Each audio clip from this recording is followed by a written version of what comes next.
Good evening, my name is Nick Sadrpour. I'm a coastal scientist with the University of Southern California Sea Grant Program.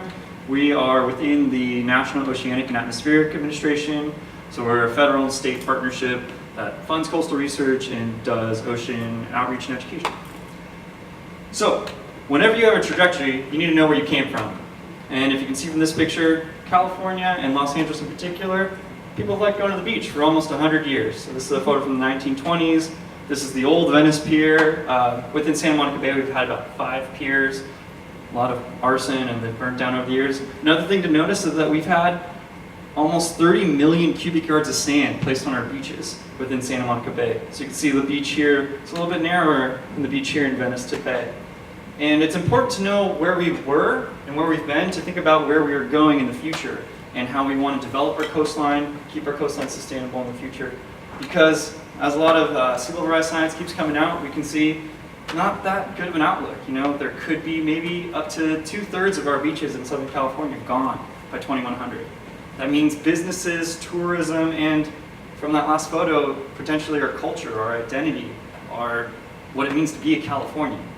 And that raises a lot of questions in terms of access, of use, of resources, and how we build transportation, how we build residentially, and how we use technology and engineering capital to protect resources that we want to persist in the future.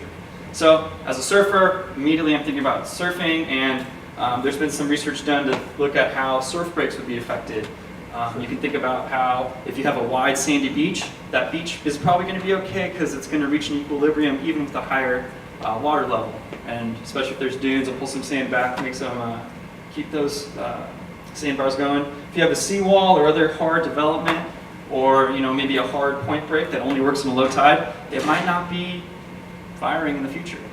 And certain things that we can do policy-wise, educationally-wise, funding-wise, and development-wise can help keep those resources we like in the future.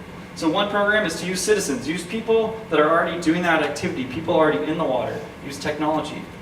All of us probably have one of these, right? It's getting your GPS data, it's getting all your likes on Facebook, it knows you better than your friends.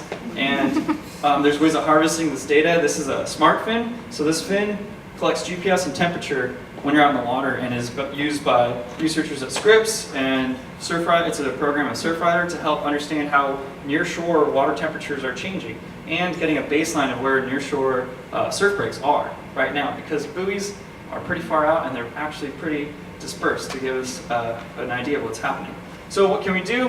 We monitor our beaches, we incentivize policies to maintain access and quality of these coastal resources, and how we develop transportation and commercial, industrial, ports and harbors will affect our coastal resources like surf breaks, which I would argue is why we identify as Californians, is big, wide, sandy beaches. So, thank you very much.